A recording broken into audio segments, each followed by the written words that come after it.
let us think about something more out into the stars. And I know we don't talk a lot about this on this program, but this is, you know what, this is a topic that really has piqued my interest lately, really has fascinated me, and that is looking out into the stars and considering space exploration, and how it is we've jumped off into the stars.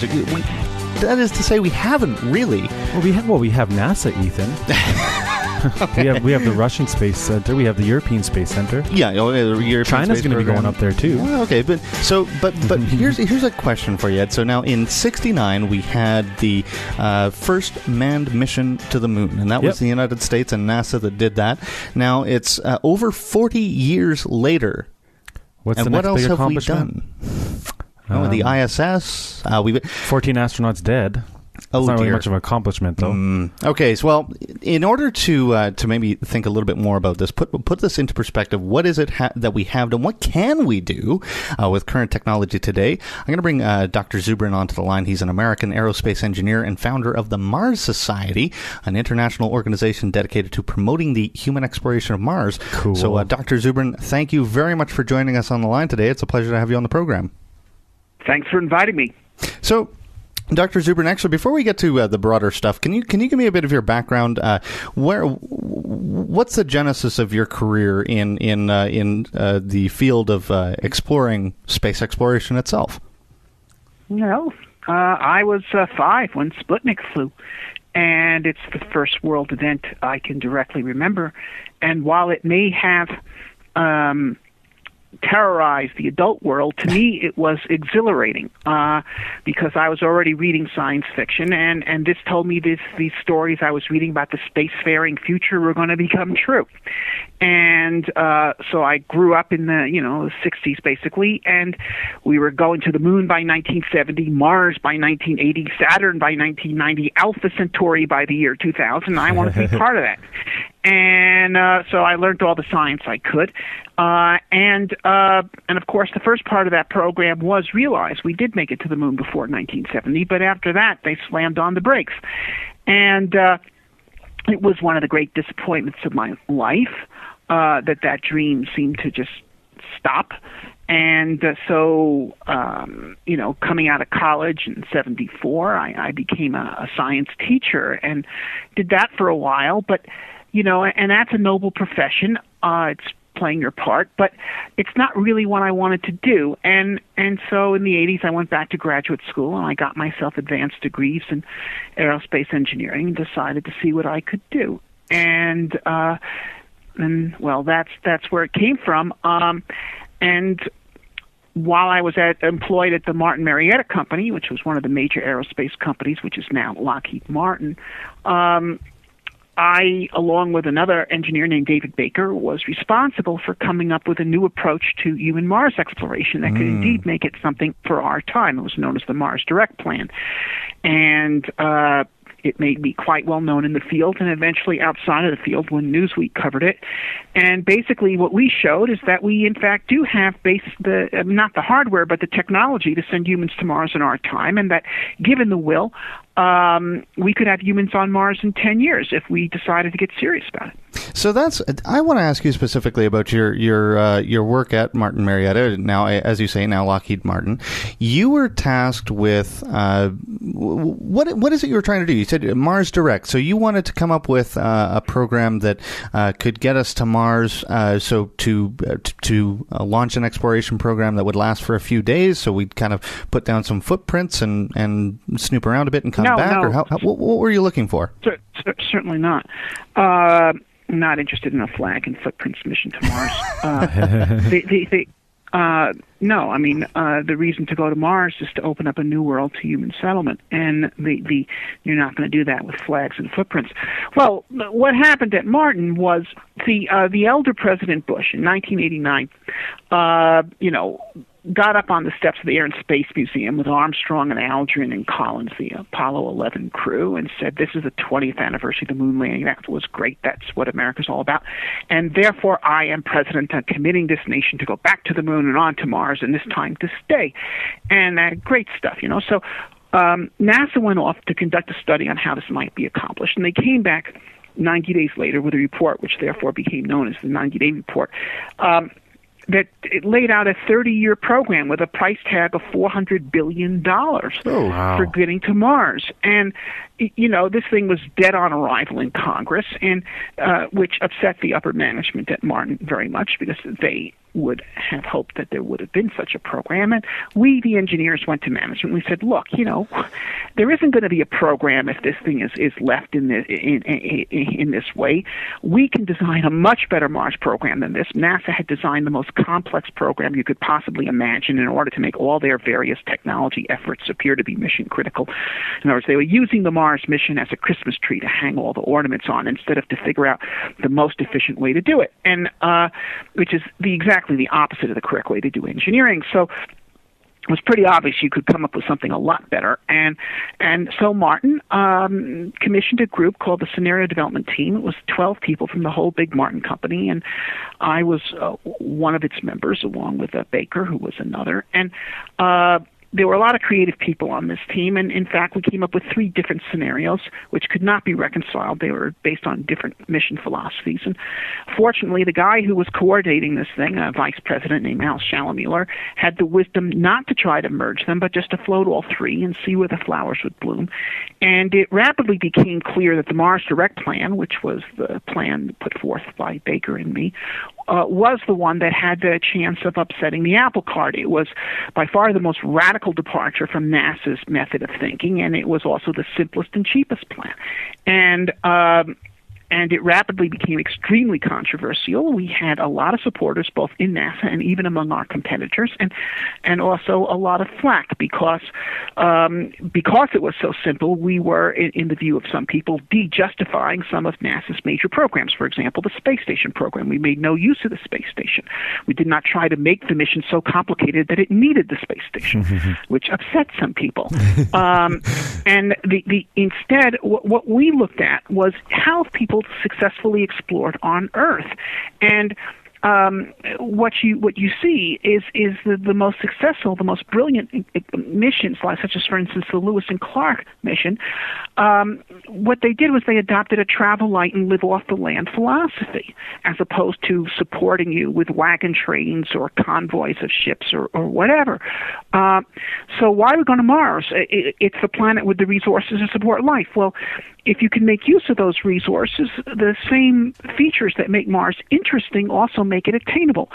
So we designed the Mars Direct plan without on-orbit assembly of giant spaceships, and instead you did it with 2 direct launches to Mars using a heavy lift booster. The first would send to Mars an Earth return vehicle with no one in it, and it flies out to Mars unfueled, and it uses some very simple chemical engineering processes to make its return propellant, methane and oxygen, out of the Martian atmosphere. And once you have a fully fueled Earth return vehicle sitting on Mars, you don't need to fly to Mars in some giant Death Star spaceship. You can just fly to Mars in a simple habitation module. So that's what the second rocket launches to Mars. It goes one way to Mars, lands on Mars near the Earth return vehicle. They use that as their habitat and lab workshop on Mars. And then at the end of the mission, they get in the Earth return vehicle and they fly home, after a year and a half on the Martian surface. And each time you do this, you add another habitat to the base. And before you know, you've got the beginning of the first human settlement on a new world. There's nothing in this that's fundamentally beyond our technology. And in fact, relative to our technology today, this is actually a lower challenge than Apollo was in 1961 to the technology of that time. And so, in fact, given the will, we could have humans on Mars within 10 years. And that was true in 1990 when we proposed Mars Direct, and that is true today. And so here you have NASA, which is adrift. It has no goal for its human spaceflight program. And it's just a question of rising to the challenge, as opposed to, dying of starvation because they're unwilling to get out of bed. Well, okay, so Dr. Zubrin, let me ask you then. You mentioned that at NASA, not everybody's pet technology could be a part of this Mars Direct project.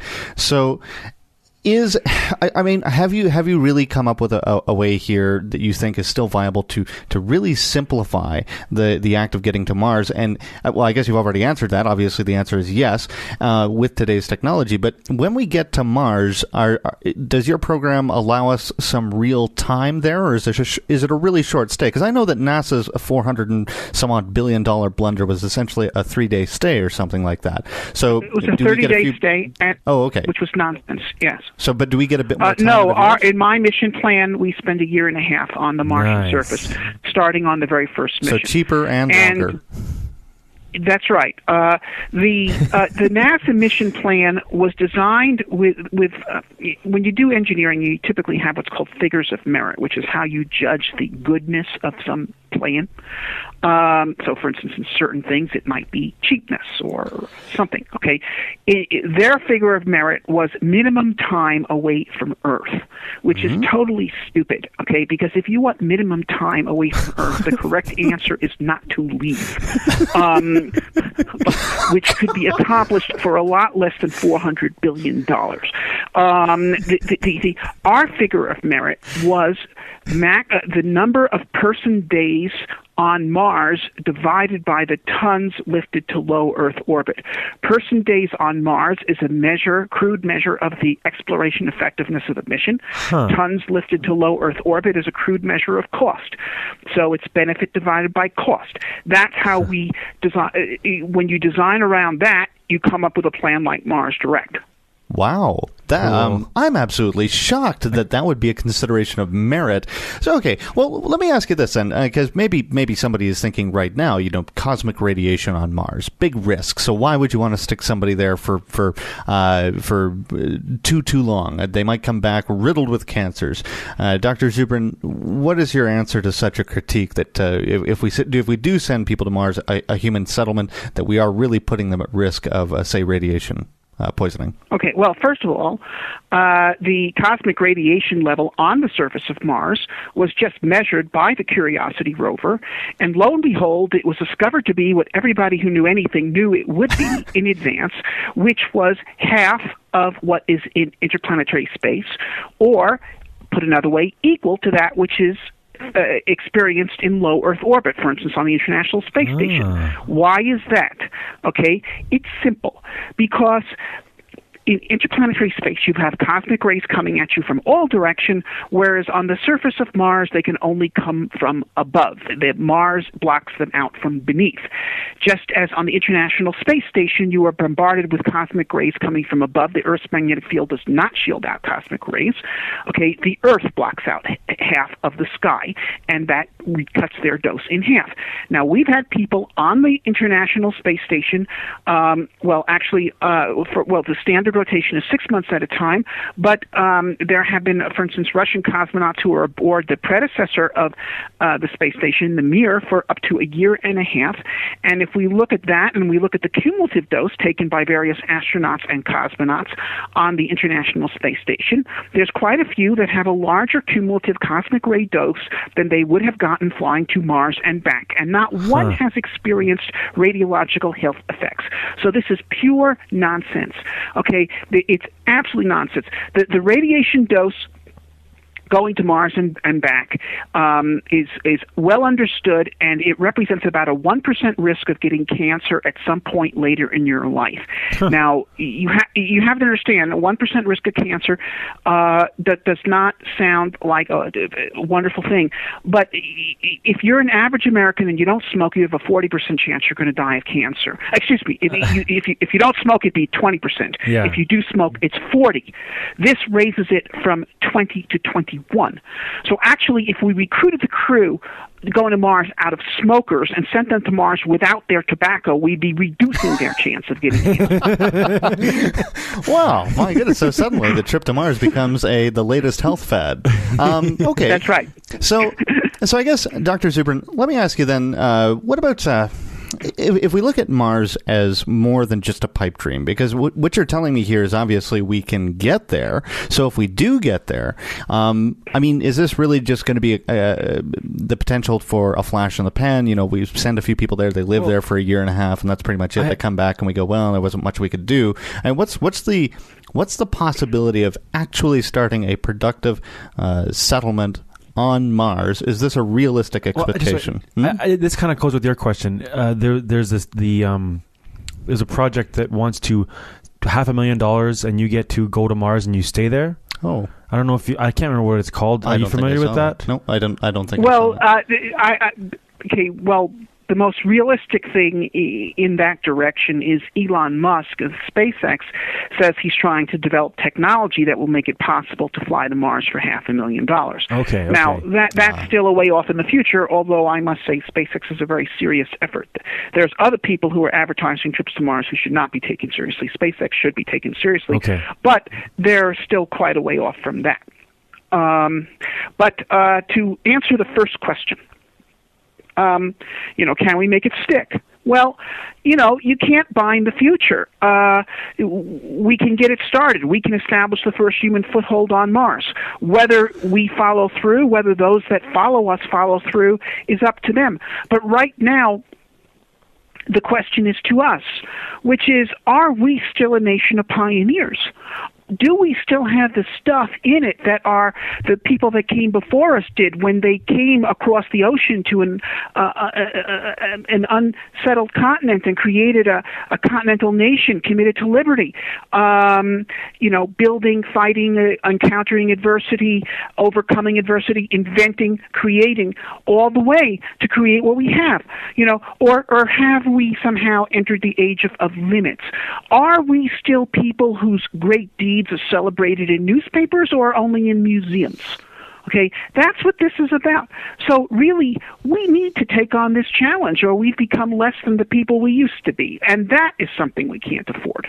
Well, I think I can agree with that sentiment. Obviously, it's not if somebody in the old world in Europe had said, well, that exploration thing, it's too esoteric, it's too silly. I mean, actually, there's a good question for you, Robert. When you hear detraction in regards to, we have problems here to solve at home before we look to the stars, what's your response to this? Because I imagine you've got to be thinking that this is a short-sighted view, yeah? Sure. Look, if they had waited, until all the problems of Spain were solved before they funded Columbus, we never would have left, okay? And we have to expand the realm of human possibilities. And, the human race actually isn't even native to the Earth as such. We're native to Kenya. That's our native habitat. We're tropical animals. We were born, we evolved in the Kenyan Rift Valley. That's why we have these long, thin arms with no fur on them. And, and if we had waited to solve all the problems that those tribal people were encountering in their lives in the Kenyan Rift Valley before we went anywhere else, we wouldn't have gotten very far. And but we have become a global species with global civilization, with hundreds of nations and hundreds of languages and histories and cultures and literatures and technological innovations done by many peoples. Because we spread across the globe, we developed the technologies that allow us to live outside of our native habitat of the Kenyan Rift Valley, to live, like, for instance, here in Colorado. It's a very cold day outside. Not a single naked human being could survive outside today where I currently live. Okay, we only live here because we've invented technologies like houses and fire and clothing, and to say nothing of more advanced things. And so by developing new technologies, we can transform ourselves from a one-planet species to a multi-planet species with the entire universe open to us. A transformation as profound in its implications for the human prospect as leaving the Kenyan Rift Valley to become a global species. Right. But it's a question of using our minds. So you talked about how we explored and we were explorers. They were doing that because they were trying to make money. Is your plan, or do you see space exploration? I see it only working if people can make a profit out of it. So there's like a cost benefit. Yeah, because so what are your thoughts on that? Well, actually, I kind of disagree with that. I mean, certainly, if people can make money doing something, they'll do it. But that is not the limit of what motivates people.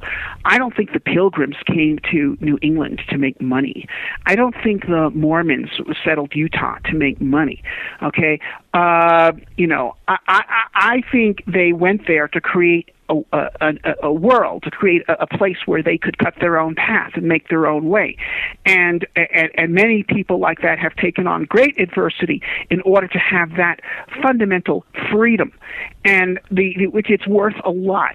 And I think people will go to Mars to have an opportunity to create a new world, to be part of something great, and to open up new paths for humanity. You only live once. And, I think actually many people, perhaps even most people, would like to accomplish something grand in their lives and would be willing to encounter significant hardship to do so. Certainly some people would. And I think that has been to the expansion of humanity. All right. Well, I think when I look at why people go forward in life, why they try to achieve greater and better things, I'm not ready to dismiss the profit motive. I think that can help. I think there's certainly absolutely a very strong element of being inspired to find something new. However, when it comes to exploration of new frontiers, the settlement of new places. So I think I kind of mix the two. But all in all, it seems to me that where we stand is currently that absolutely a step out into the great darkness that we may fear or think not important is more than just possible. It's entirely attainable, from what I've heard today. So, Dr. Zubrin, I want to thank you very much for coming on the program and providing your input here, yes, your view, and honestly, a fascinating topic. So, once again, I appreciate that you made the time for us today. Sure, you're welcome. And I've got a book called The Case for Mars, where people can find out a lot more about what I've got to say about these matters. Fantastic. Can we find that on Amazon? Oh, yeah. Where would they find that? Amazon. Okay, fantastic. So that's The Case for Mars from Dr. Robert Zubrin. Sweet. He's with the Mars Society. So once again, Robert, thank you. Or Dr. Zubrin, I apologize. Thank you very much for your time today. You're welcome. I really do think that we're not really going to go anywhere with space unless it's profitable. I don't know. I don't see. I see maybe major people who have chunks of money can throw at it, but if they're not going to make any money, I don't see how it's going to be useful. I think that look, as it stands right now, we've got space exploration funding through government, which means there is going to be some development, right? Yeah. But I think that we've slowed down to such an incredible degree. It's not just about a directive from government. It speaks so much to how it is government programs can stagnate as they do. Yeah. I like I say, I'm not going to dismiss the profit motive. I think that exists in order to help people find motivation, in order to develop such incredible, wild, crazy ideas like going out into space, like mining asteroids, that sort of thing. That's so cool. But I mean, when it comes right down to it, all I'm seeing here is that we have the ability to go to space, but we are not there. And there seems to be so little reason for it, aside from, like I say, you look, Dr. Zubrin was talking about how you get this giant program at NASA, this behemoth of a program that costs hundreds of billions of dollars, because everybody wants it to be part of their little pet project. Yeah. When you have government funding, you have inflated prices. That's just like there's law. That's just economic law when it comes to government.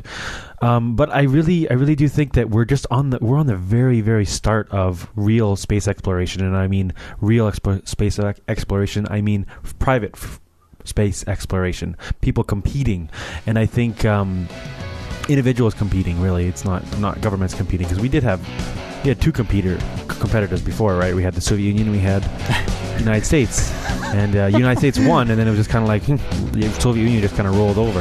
Yeah, I guess everything kind of calmed down after that. Well, as it stands, I think overall, really neat idea. Can we get to Mars? Apparently, absolutely, yes, we can. We can. We just, I guess, I don't know. I think I just used an Obama slogan. Yes, we can. We can. Ethan quotes Obama. I can't. I'm a Canadian, but shucks, I'll fold a ballot into a paper airplane, tuck across the border. So yeah, that's pretty much everything. Awesome show today, fantastic show. Let's do B-list because there's so much. The news cycle picked up like